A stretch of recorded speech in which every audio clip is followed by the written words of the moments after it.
Merci beaucoup, Monsieur Jancy, pour les questions et surtout pour l'opportunité que vous m'accordez pour que je puisse expliquer ces trois maladies qui sont la myopie, l'hypermétropie et l'astigmatisme. Les trois sont des vices de réfraction. Donc, vice, ça veut dire qu'il y a un problème, une difficulté de vision. Et ici, il s'agit de la vision de loin qui est affectée par en cas d'astigmatisme, de myopie, de myopie et d'hypermétropie. Donc, la personne qui en est porteuse ne voit pas bien de loin. Un myope ne voit pas bien de loin, mais il voit bien de près.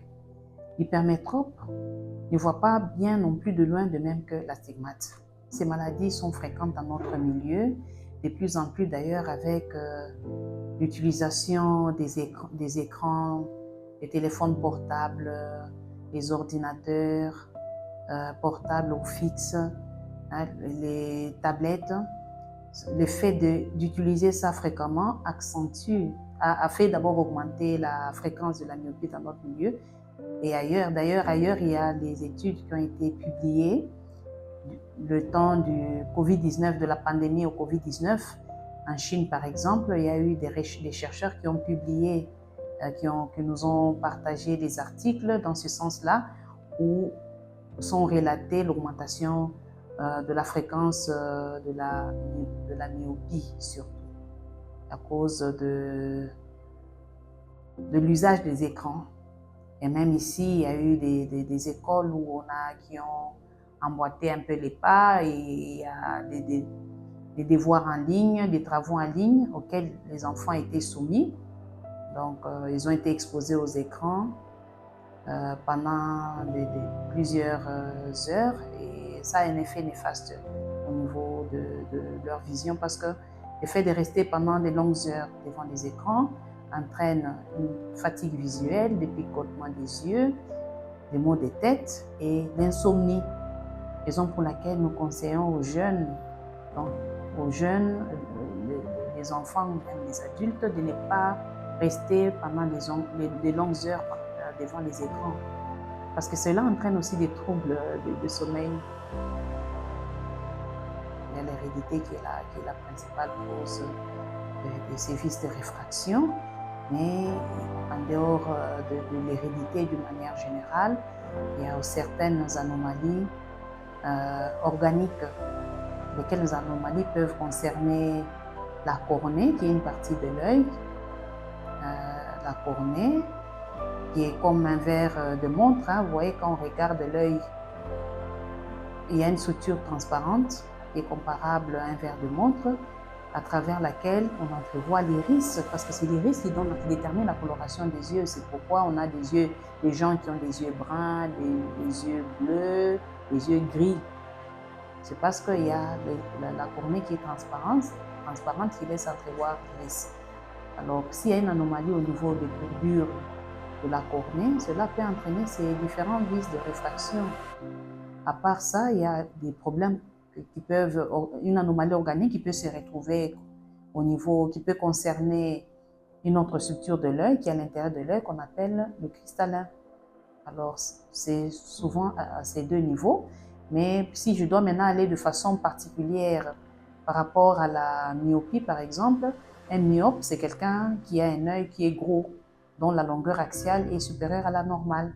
Donc, un myope voit flou parce que son œil est gros et puis l'image ne se forme pas au niveau de la rétine.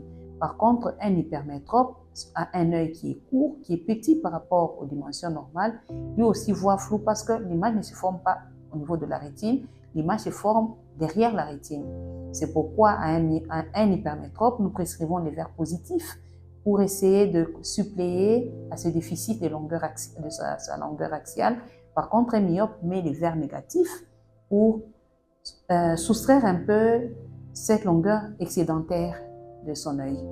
Vous verrez chaque fois sur l'ordonnance optique, l'ordonnance des lunettes, les valeurs sont toujours précédées d'un signe négatif ou bien positif, parce que tout est fonction de sa myopie, ou de la maladie dont souffre le patient, soit la myopie, soit l'hypermétropie. Donc c'est cela. Les signes qui alertent les patients et qui motivent la consultation, c'est par exemple la baisse de l'acuité visuelle, quelqu'un qui constate qu'en faisant peut-être les tests, en regardant au loin quelque chose, il se rend compte qu'il ne le voit pas bien avec un œil ou bien avec les deux. Pour les enfants surtout, eux ne voient pas bien au tableau. C'est des enfants qui sont obligés de se déplacer du banc en classe pour se rapprocher du tableau afin de voir correctement comme les autres élèves. Et à la maison, c'est un enfant qui s'élève de son siège, du fauteuil, pour se rapprocher de la télévision afin de bien voir. Un adulte, donc parmi les autres plaintes, en dehors du fait que ce soit un enfant ou un adulte, il se plaint en dehors de la basse vision, du fait de ne pas bien voir de loin. Il y a des maux de tête, la personne se plaint de maux de tête, elle a des picotements, elle a les larmoiements, les yeux sont rouges, il y a la fatigue visuelle, que ce soit pour la myopie, l'hypermétropie, l'astigmatisme. Les signes que je viens d'énumérer sont souvent évoqués par les patients. Pour diagnostiquer une myopie, une hypermétropie et un astigmatisme, nous faisons lire le patient. Nous avons des tests, les différents tests que nous utilisons pour évaluer l'acuité visuelle de loin. On fait lire au patient les chiffres ou les lettres. Pour les illettrés, nous utilisons les symboles afin d'évaluer l'acuité visuelle de loin. Et puis nous procédons à un examen que l'on appelle la réfraction. On utilise différents moyens. Il y a l'autoréfractomètre automatique qui nous permet de mesurer, de calculer un peu la puissance du verre avec lequel je peux corriger la vision de mon patient. Dès l'apparition des signes, il ne faut pas rester longtemps à la maison parce que plus tôt on corrige, mieux ça vaut. Parce que si l'on reste pendant longtemps sans être corrigé, ce vice, la maladie va s'aggraver.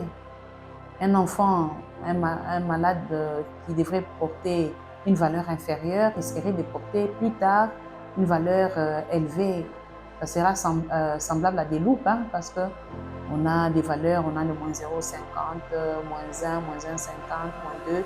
Pour ceux-là qui mettent déjà les lunettes, ils le comprennent déjà, mais si on corrige tôt, le malade consulte tôt et qu'il porte les lunettes telles que le médecin va lui prescrire.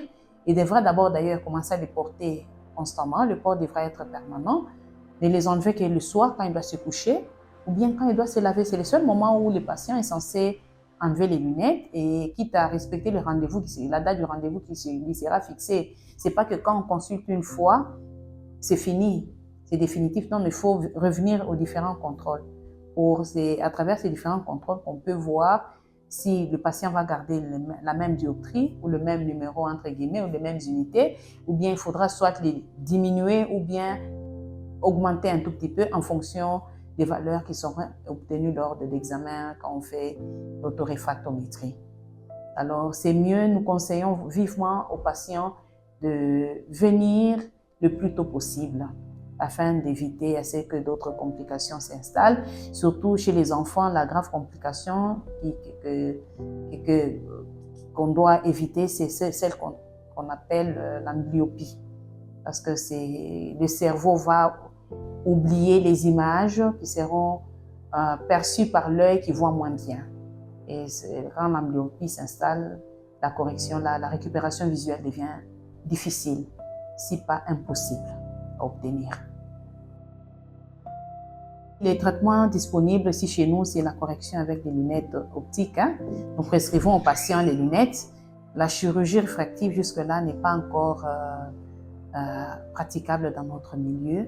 Nous déconseillons aussi les lentilles de contact parce que ça va pousser son porteur à des manipulations quotidiennes 2 fois par jour. Parce que même si on prescrit les lentilles de contact, le patient ou la patiente sera obligé de les enlever à 18 heures pour porter des lunettes, pour les remettre encore les lentilles le lendemain matin parce qu'on ne peut pas rester avec 24 heures sur 24 parce que les yeux doivent respirer, la cornée principalement doit respirer, doit recevoir aussi l'oxygène. Et puis les lentilles de contact, il faudra les renouveler chaque mois et ce n'est pas à la portée de toutes les bourses. Non seulement cela, nous vivons dans une zone tropicale où il y a des poussières à tout moment et la poussière peut s'interposer entre la lentille et la cornée avec des risques de créer des érosions au niveau de celle-ci. Et puis quand on met l'insecticide dans une pièce, il faut enlever les lentilles.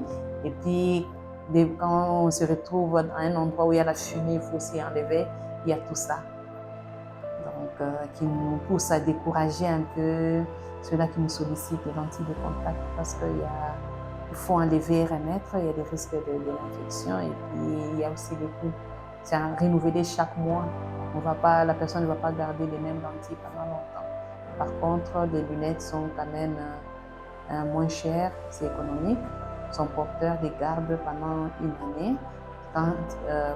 Pendant une année avant de les renouveler, si pas 2 ans. Tout dépendra de ce que le médecin constatera lors du contrôle ultérieur.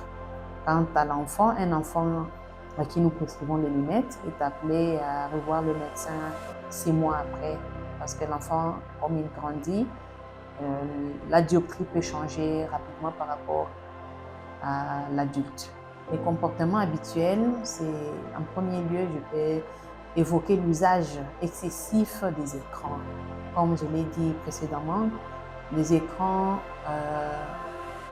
le fait d'exposer les yeux aux écrans peut développer une myopie qui n'existe pas encore chez une personne.